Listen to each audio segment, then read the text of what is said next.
Selamat siang semuanya. Good afternoon, everybody. Welcome, everybody, to our first ever edition of Unlocking Capital Sustainability, Navigating Indonesia's Net Zero Journey in Jakarta, Indonesia. This is also our first ever in-person event here in Indonesia. My name is Deanne Anderson. I am the Associate Director at EB Impact, the nonprofit arm of EcoBusiness, and it is my pleasure to be here today to host you this afternoon.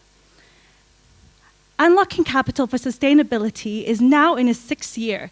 It is the region's premier event that brings together high-level speakers and finance makers and business people and government and people from the civic society. It is an event that is organized and brought to you by EcoBusiness in partnership with the United Nations Environment Programme, the Finance Initiative.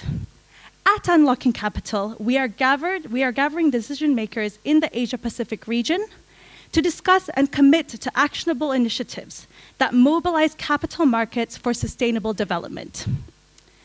Today, the world is in the midst of pressures, with recession fears, rising interest rates, and an ongoing war in Ukraine.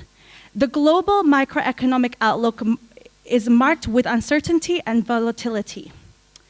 In developing countries in Asia, this complicates the net zero transition that we are heading towards.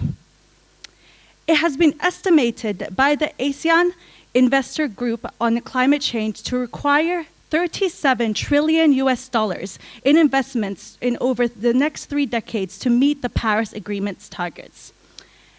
Ensuring this, the transition is an equitable one and has become a strategic priority in the international agenda, especially in the Southeast Asia region. Yet, how this can be achieved in practical terms remains uncertain. This is why we have brought you all here today. With many developing economies emerging from global pandemic and constrained budgets and high capital costs in the public sector funding are critically inefficient funds towards the energy transition. Governments are also grappling with priorities of poverty alleviation, supporting jobs and livelihoods, and energy security.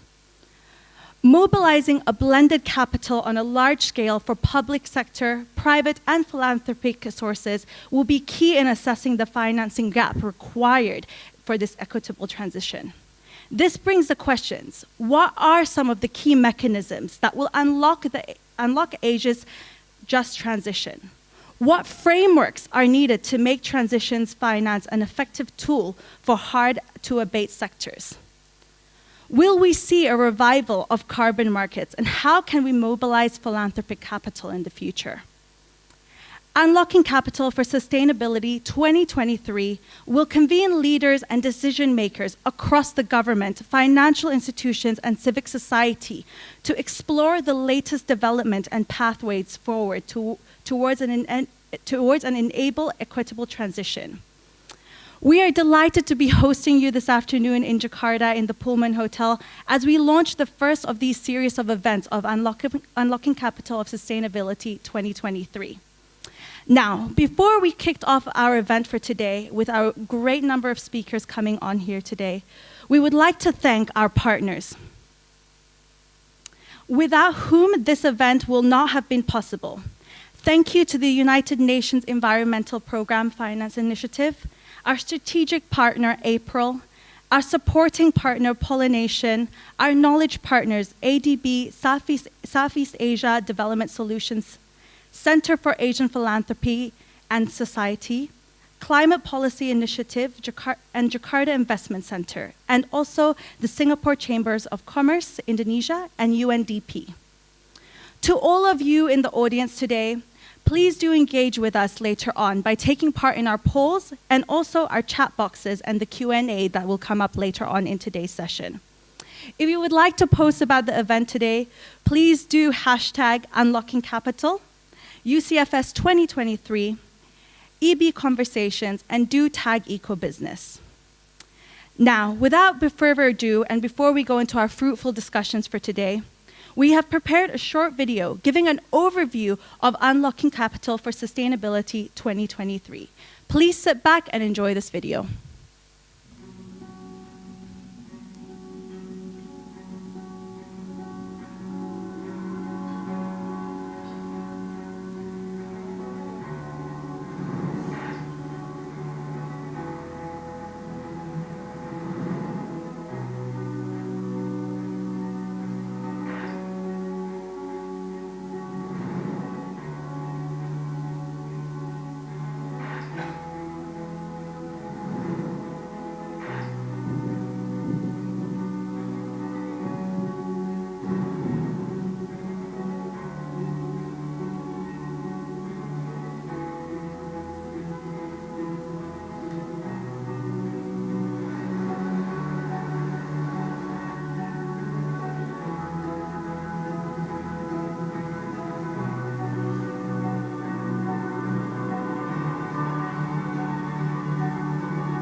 hope you all enjoyed the video which really sets up nicely our discussion for today.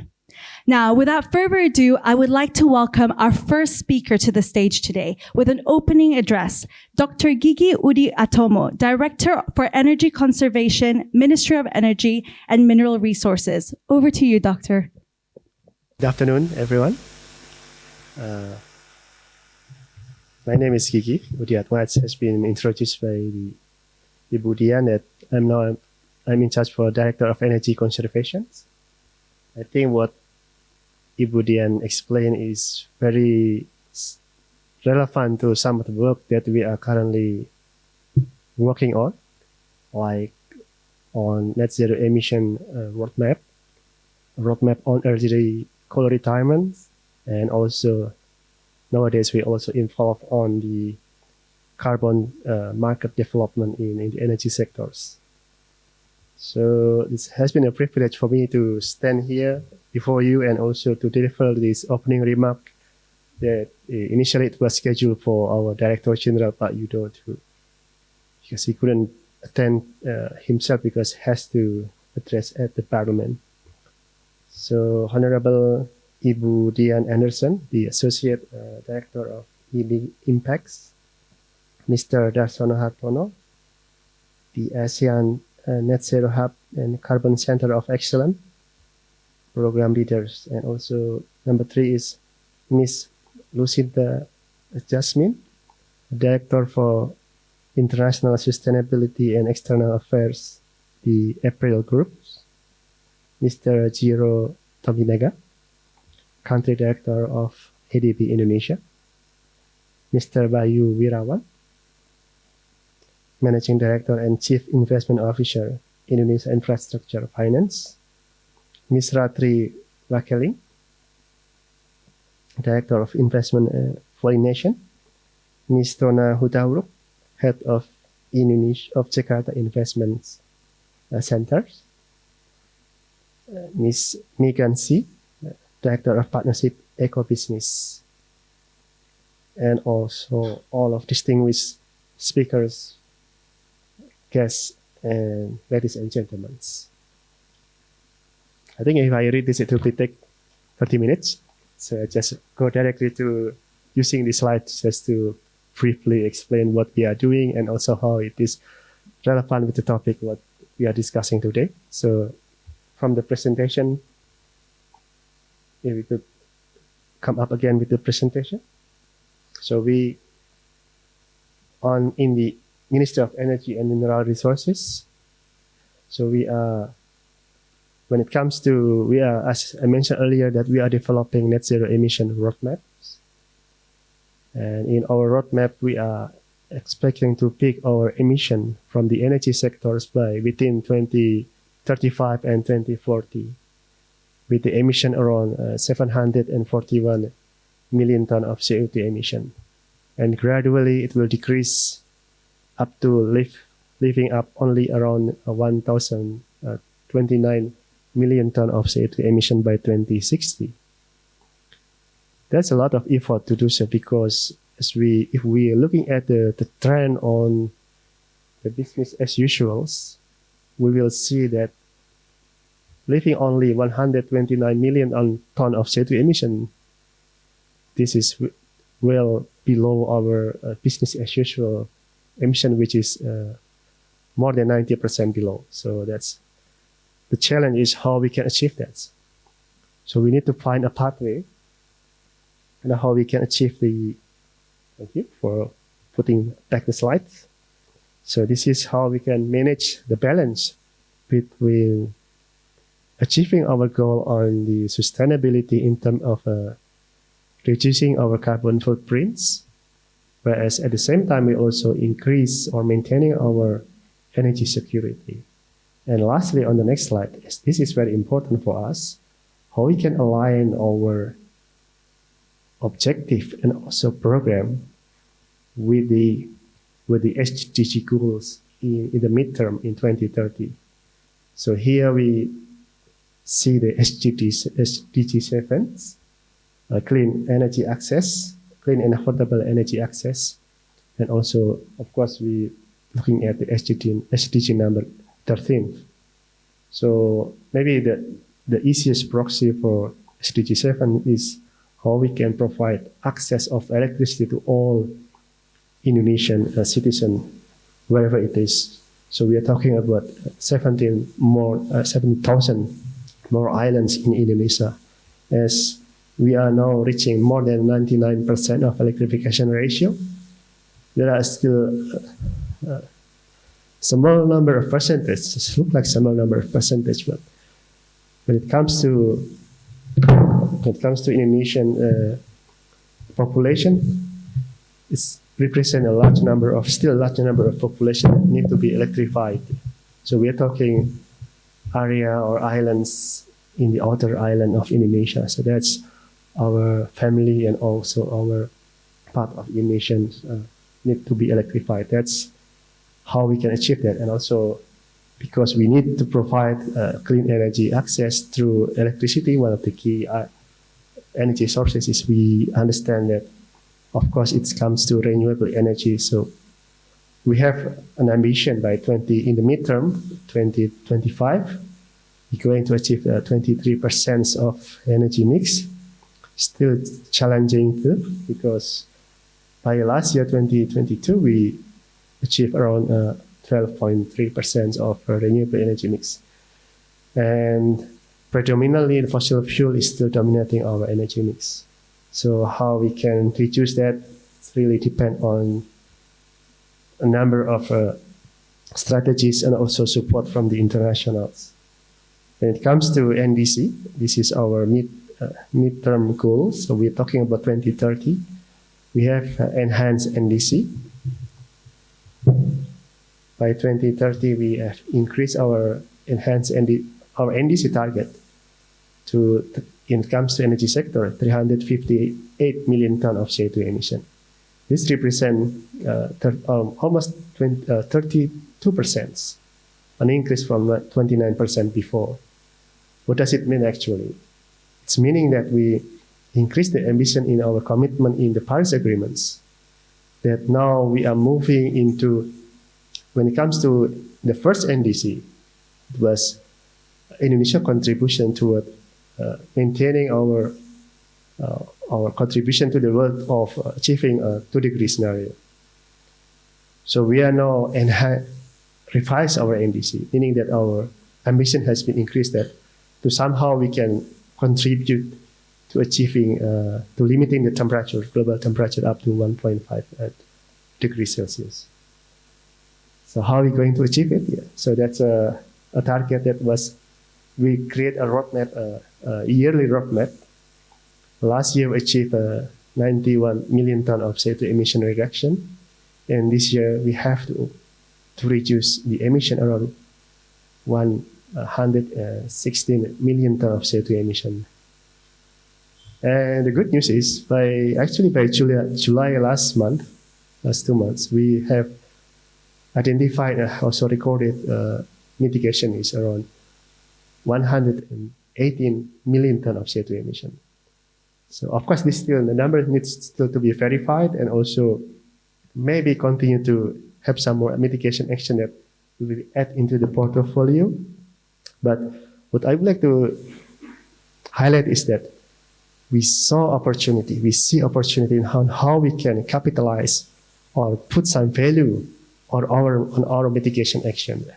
And particularly those that we see some surplus in our actions.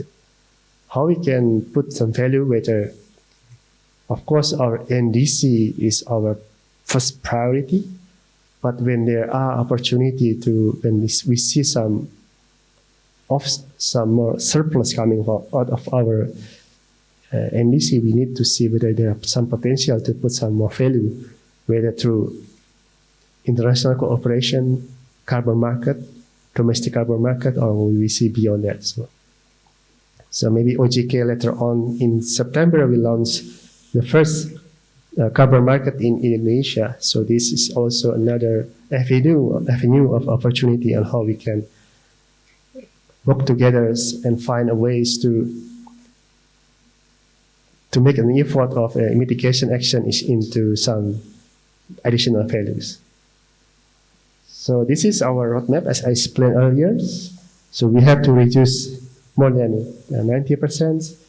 When it comes to, of course, everyone would like to talk about the power sectors because decarbonizing our power is one of the key strategies. As you can see, the black color on the left is on the power decarbonization. That's based on our net zero emission roadmap. We are aiming to completely decarbonize our power sectors before 2060 or 2058. However, we saw also, as explained by Ibu Dian, we identify some hard-to-abate sectors, particularly in the industry and also from the transport sectors. The orange and blue color is representing that situation. So we saw that when it comes to 129 million tons of CO2 emission left by 2060, we are talking about contribution of emission from the industry as well as from the transport sectors. And also to some extent, small number from the residential sectors. This is area and opportunity to invest and also to cooperate. So we are talking about gradually some program that has been developing. One of the program that we are currently working on is on the EV. As you know, if you're aware on the news and also government announcement that we are providing incentive both for the two-wheelers and also for EV cars to accelerate the development of EV ecosystem in Indonesia, because we are aiming to have 2 million of EV cars by 2030 and also two-wheelers around 13 millions by the same years. So here we're talking about how we can create the ecosystem of battery, utilizing our domestic nickel resources, and also create in between the manufacturing of the EV manufacturing coming into Indonesia, and also as well as providing sufficient and adequate number of charging infrastructures. Charging infrastructure, when it comes to EV chargings, we have identified currently at this stage is 1,400 charging infrastructure that's across mostly in Java and Bali islands, and also few in other islands. This is still a few numbers that need to be further accelerated, because we are talking about the number of vehicles well above the number of EV charging available.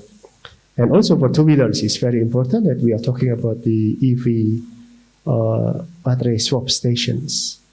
Battery swap station is very critical in Indonesia because the number of EV is expected to rise up to 13 millions by 2030. And on the next slide, I think this is the power sector. It has been discussed many times that we're going to utilize our renewable energy resources as well as other technology, including nuclears, in our effort to decarbonize the power sectors.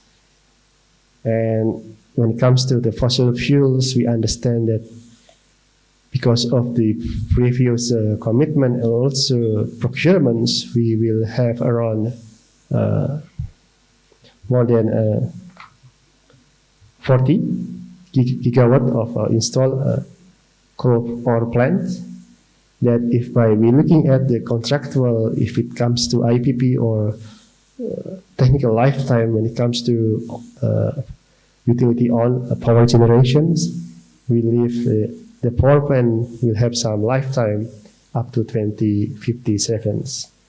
We can do earlier, of course, but we need a support from the international.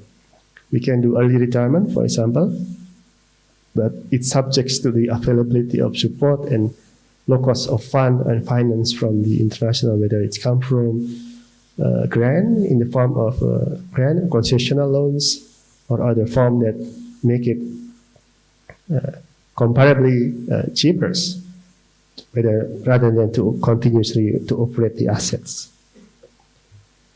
And on the right is also one of the key element of in Indonesia is that we would like to expand the grid connectivity. This has been highlighted during the ASEAN ministerial meeting last week by our ministers, that transmission is essential in Indonesia to interconnect between the resources of renewables, whether it is in Sumatra, in Kalimantan, or Sulawesi, and to meet demand centers, not just in Java Valley, but also in other regions, including in Sulawesi, where there are quite a number of nickel smelter is currently operating. So once again, interconnectivity through the transmission line. We are talking about submarine cables, HVDC, converter, inverters. This is also area of collaboration and investment in Indonesia. And maybe there are some quite already detailed study, including technical and also geotechnical investigation has been completed, particularly for Java and Sumatra interconnections. I think that's from the supply side, and maybe lastly, a few slides afterwards. This is for the PLN or UPTL. I would like not to elaborate more, just to say that this is 20.9 gigawatt of renewable is one of the portfolio under UPTL of PLN, which is currently under revision. Maybe PLN will further expand the amount of the number of renewable energy. But if we're looking at the 2021, 2030, our UPTL of PLN, at least 20.9 gigawatt of EBT or renewable energy will be developed over the next up to 2030. Next slide. When it comes to the demand side, so we have a new regulation just enacted in 16th of June this year on government regulation number 33, 2023 on energy conservation. So with the energy conservation regulation, we are having more confidence on how we can move into the demand side. On the demand side, so one of the criteria strategies on the industry, household, transport, and commercial is through electrifications. As you can see, how we can move for example, some of the industry demand, like food and beverage, maybe textile, and those that require low temperature heating, which currently utilizing maybe captive coal power plant to provide electricity and heat, for example. We can pursue it, or we can facilitate them to getting electricity supply from PLN, and also converting their boiler with the electric boilers, for example, to provide heat, or using the heat pump to provide low temperature heatings. However, when it comes to, for example, in the household, we are diligently, meaning that we are now working on 5 minimum energy performance standards on refrigerators, air conditioners, rice cookers, fans, and LED. And this year we will add another 2 on TV and showcase. Showcase is a refrigerator in the convenience stores. This is how we can push forward the electrification in the household. And the transport, of course, EV and other measures like fuel economy standards. And on the commercials, through mandatory energy management in the building sectors. And I think that's, on the next slide, I think that's almost complete. So hopefully by doing so, we increase our reduce energy intensity by, on average, hopefully up to 2060, we can achieve 1.8% of energy intensity reduction per annum, such that we can reduce the demand, which otherwise will increase up to 519 million ton of MTOE, and then we can reduce up to 40% less, leaving up to 320 MTOE. So that's our ambitions. It will require a very hard effort to on how we can enhance the energy efficiency across different demand sectors. And I think there's still a number of slides because of the time, constraint of the time. So we would like to see that opportunity and collaboration from the supply and from the demand side. As I earlier explained, the opportunity on the supply, whether it is through decarbonization in the power sectors, or on the demand side, whether through the energy conservation and electrification, including in the transport sectors, and how we can add some value and monetize our carbon market as a new opportunity, whether we can see opportunity through explore the Article 6 in the Paris Agreements, 6.2, 6.4. We are happy to see and discuss about this opportunity. With that, I would like to conclude. Thank you very much. Thank you, Dr. Gigi, for your opening address and sharing your fruitful insights on the current landscape around Indonesia's energy sector and what can be done in the future. It is now my delight to introduce to you and invite Darsono Hartono, ASEAN-backed Net Zero Hub and Carbon Center of Excellence Program Leader, CEO at PT Rimba Makum Utama, to deliver our opening keynote for today. Over to you, Pak Darsono. Distinguished guests, ladies and gentlemen, participants for the Eco Business Unlocking Capital for Sustainability, panelists, speakers. It is do I need a click? It is a great pleasure that I'm standing here today to represent the ASEAN Business Advisory Council.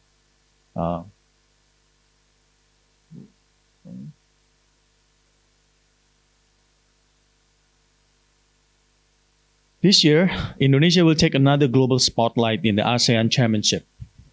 Indonesia's ASEAN Chairmanship theme for this year is ASEAN Centrality, Innovating Towards Greener Inclusivity. We will be focusing on three core values: the centrality, innovation, and inclusiveness that are reflected to our 5 key priorities: sustainability development, health resilience, digital transformation, trade and investment facilitation, and finally, food security. This year, Indonesia is also aiming high with an ambitious delivery of 8 legacy projects across 5 key priorities. Just to give you a reference, typically an ASEAN country will only introduce 1 or 2 legacy projects per year. So the idea of legacy project is a project that will be continuously discussed throughout the few chairmanship. So we have 8 legacy projects, 3 from the digital transformation team, the ASEAN QR code, marketplace lending platform, and the Wiki Entrepreneur. One from the health resilience working team, the ASEAN One Shot campaign. One from food security, the inclusive loop model for agriculture product, and one from the trade and investment facilitation, a legacy program called ASEAN Business Entity. And finally, the 2 programs from Sustainability Development Working Group that I am chairing this year, the Kadin Net Zero Hub and the Carbon Center of Excellence. Kadin Net Zero Hub was first established as to recognize the importance of collaboration and knowledge sharing in the global fight against climate change. It plays a pivotal role in fostering collaboration and coordination among diverse stakeholders and in enabling the alignment of efforts and strategies towards the common goal of achieving net zero emission. The Kadin Net Zero Hub connect Indonesian companies with the global net zero movement, offering tools, resources, and guidance to kickstart their net zero journey. We also collaborate with international organizations, development agencies, and business enablers to support Indonesian private sector in embracing and initiating the net zero effort. We currently have 70 companies that sign up for Net Zero Hub.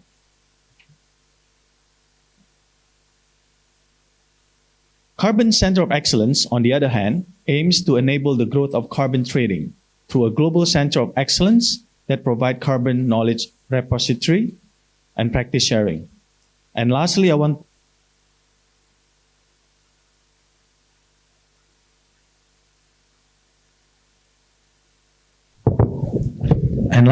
proud to announce that we're actually launching a new initiative this year.